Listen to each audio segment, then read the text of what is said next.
étape bi ñu def nag jàngalekat yi wane nañu jàngalekat yi ñu doon ndax taxaw nañu taxawaay bi ñu war a taxaw jëfe ni ñu war a jëfe depuis ñu teg pôle bi ci salle bi en assemblée générale boobu ba tey nag tëdduñu noppaluwuñu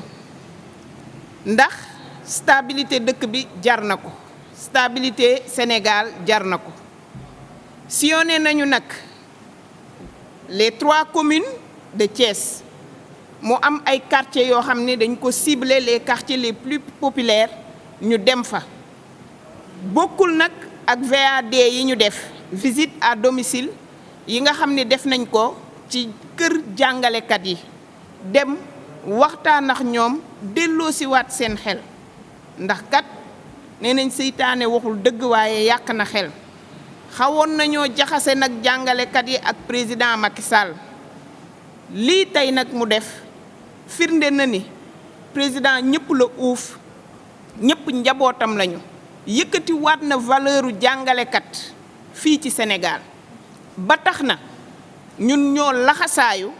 wàcc ci terrain bi di liggéey pour le président Macky Sall mu am une majorité écrasante à l'Assemblée nationale le 31 juillet incha allah li ko waral nag du lenn lu dul ki ñu naan moo xew ci jamono coow li bëreeg wax ji topp ko ci politique moom du sax candidat la xew France du ñu nangu fii mu fi am muy cohabitation ba am tax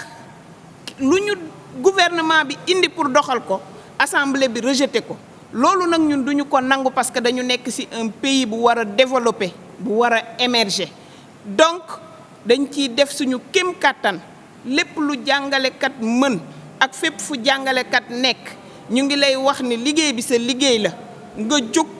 jàpp ci ñu sensibiliser ñëpp ñu jox le président Macky Sall une majorité écrasante à l'Assemblée le 31 juillet incha allah tey nag comme dañ doon def suñu bilan mi-parcours ñu wax li ñu def dem nañu quartier Kawsara dem nañu quartier Médina Fall dem nañu quartier Taaxi Kaw loolu mooy ci commune nord bi ci commune ouest bi dem nañu Grand Standing ci commune ouest bi dem nañu Grand Thiès te beneen partie bi ci des mooy commune est te ci la ñu nekk ni en perspective war ko terminer balaa vendredi incha allah li nga xamante ni nag tey jii bu ñu paree suñu point de presse bi mooy dinañ ko tënk mooy suñu perspective jusqu'au jour du scrutin loolu moo nekkoon bilan wu le pôle enseignant départemental suñu naataango bi di Mahfouz Faye Mohamed Mahfouz Faye jiite ko nekk coordonnateur bi ñun ñi ñëpp ñu mànkoo àndandoog moom def li nga xamante ni mooy suñu liggéey sur le terrain ñu ngi leen di remercier bu baax di remercier la presse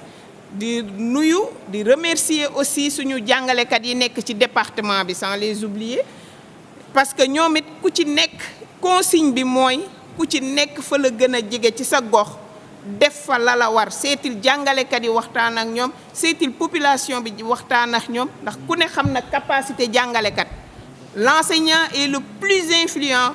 parmi les autres métiers moo tax nag ñu sant jàngalekat yépp ni fépp fu ñu mënti nekk nañu gën a wàcc ci terrain bi gën a waxtaan ak population bi gën a wax ak ñëpp lii nag président lañ koy wax di ko wax ministre d'État Augustin Tine suñu tête de liste départementale ñii fi dajaloo ñii jàngalekat yii fi dajaloo firnde na ni jàngalekat yi Thiès yépp jug nañ taxaw manko joxante loxo wàcc ci terrain bi di liggéeyal le président Macky Sall liggéey pour suñu candidat yi am ndam fii ci Thiès maa ngi leen di remercier bu baax di leen sant te di leen gërëm jërë ngeen jëf. salaamaaleykum mbokku Thiès salaamaaleykum waa Sénégal ñun jàngalekat yi nga xam ni dañoo bokk ci ay partis politiques yu bari mais affilié wu ci coalition Benno Bokk Yaakaar nekk maintenant ci pôle enseignant bu comité électoral bu Benno Bokk Yaakaar ñoo ñëwoon tey pour waxtaan ak population Thiès mais waxtaan également ak militant Benno Bokk Yaakaar pour xamal ñëpp ni enseignants yi de def nañu loo xamante ni mësut a am waaye nag lu yëngu rek dafa am lu ko yëngal Macky Sall ci xarañteem moom moo jàpp ni war nañu mën a créer à travers les comités électoraux départementaux, communaux et même au niveau des centres de vote des pôles enseignants su ko Macky Sall xalaatee nag ba ñu jëmmal ko à Thiès c'est parce que xam nañu rôle bu important bi nga xam ni enseignant am na ko sur le processus électoral ñu gis également li nga xam ni xew na fi ci élection locale yi passé ay naataangoo jàngalekat am ko muy ay comportement antidémocratique ñu ne nag kon ñun jot na ñun ñu jóg laxasaayu nekk suñu ginnaaw leader jàppale leen pour que coalition Benno Bokk Yaakaar am ndam ci élection législative yi ñu jëm loolu moo tax ñu laxasaayu ànd ci pôle bi nga xamante ni nii dafa représentatif maanaam dafa dajale boole bépp jàngalekat bu nekk ci parti politique di ci yëngatu ñu mën ci lim APR mën ci lim parti Rewmi mën ci lim PS mën ci lim PSP LD ak PIT mais également ñu am ci suñu biir ay mouvement yu nga xam ne ñu ngi affilié à l'APR nekk ci suñu wet muy le mouvement national des enseignants républicains muy la fédération des enseignants républicains mais également le mouvement des enseignants de Rewmi ñëpp ànd nañu laxasaayu ngir delloo njukkal le président Macky Sall ñuy rappeler ni li tax jàngalekat yi pour la première fois et c'est historique ñu jóg sol seeni casquette def seeni lacoste jóg dugg ci population yi pour waxtaan ak ñoom c'est parce que cette situation Sénégal moo fi toll parce que ñun ay éducateurs lañu te kuy tabax réew ci jàngale mi ngay jaar ñu gis ni Sénégal am na fu mu toll mu am ñu fi woote violence te tabax réew àndul ak violence ñu gis ni opposition bi nga xam ne moo jàkkaarloo ak coalition Benno Bokk Yaakaar amul lenn lu muy woote amul benn discours programmatique bu mu teg budul nañu fi jëlee Macky Sall jar na sax taal réew di woote mortel combat ñu gis ni loolu jëmul kër parce que laaj baatu askan wi jarul taal réew mën nga ko dagaan laaj ko am ko parce que démocratie Sénégal permettre na mais ñun jàngalekat yi du ñu nangu kenn nag ak koo mënti doon ngay opposant wala nga xam loo doon nga jóg di woo jeunesse bi pour taal réew mi loolu bu amee ñun dinañ ci jóg wastu ci àq dugg ci population yi waxtaan ak ñoom li nga xam ne nag moo ñu gën a sawarloo mooy réalisation yu am solo yi nga xam ni recrutement bi nga également suivre na foofu dem di nga fa fekk ay médecins yu mën a faj population yi fa nekk nga gis li mu liggéey ci wàllu infrastructure foofu dem ci Sénégal ay tali yu bees tax nga fay fekk ay pont yoo xamante ni kenn mësu ko nattable kenn mësu koo xalaat ci Sénégal moo am Marsassoum moo am fépp te ñi ngi xalaat sax pont boo xam ni dafay jéggi dex gi relier Sénégal ak Mauritanie à partir de Rosso nga gis li nga xam ne président daal def na ko ci université yi mais li nga xam ne nag ñun moo ñu gën a yitteel mooy li mu def ci enseignement bi dans le secteur de l'éducation lépp lu doon abri provisoire bu fekkente ni nii amoon nañu 100% de déficit en matière de salle de classe pratiquement 50% des abris provisoires réduire nañ à 50%. li nga xam ne nag également bokk na ci li nga xam ne moo ñu gën a yitteel gën ñoo yëkkati mooy accord historique yi nga xam ne am na ci diggante gouvernement bi ak jàngalekat yi syndicats yi tey jii mën nañoo wax ni problème majeur jàngalekat yi la revendication majeure nga xam ne da doon porter sur le système de rémunération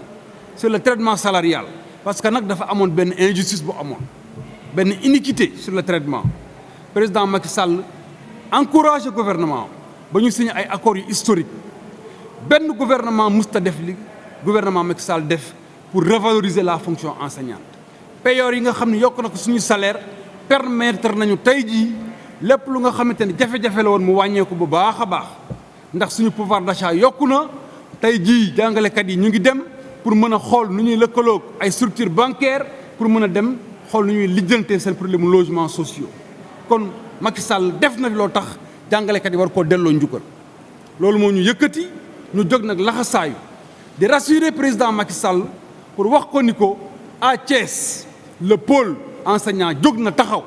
laxasaayu ànd ak leaders yi nga xam ne ñoo fi nekk muy ñoom ministre d'État Augustin Tine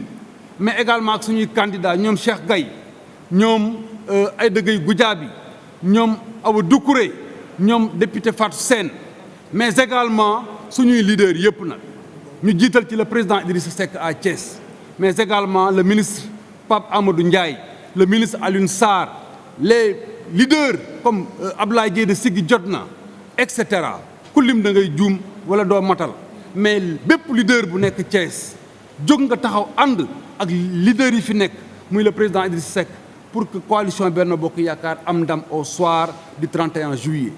donc lii moo doon la quintessence de notre déclaration ñëw rek pour xamal population yi que ni jàngalekat yi ñu ngi wàcc sur le terrain ñu ngi def seen liggéey xamal ko suñuy leader parce que ñu ngi ñuy gis ñuy wàcc sur le terrain images yi les images sont parlantes mais li nga xam ne moo ci ëpp solo nag mooy rassurer davantage le président de la République pour xamal ko ni ko jàngalekatu Thiès yi nekk ci Benno Bokk Yaakaar ils sont plus que jamais engagés dawuñu daayuñu ñu ngi taxaw ànd ak moom ba au soir du 31 juillet ñu ànd ak moom fête victoire bi nous vous remercions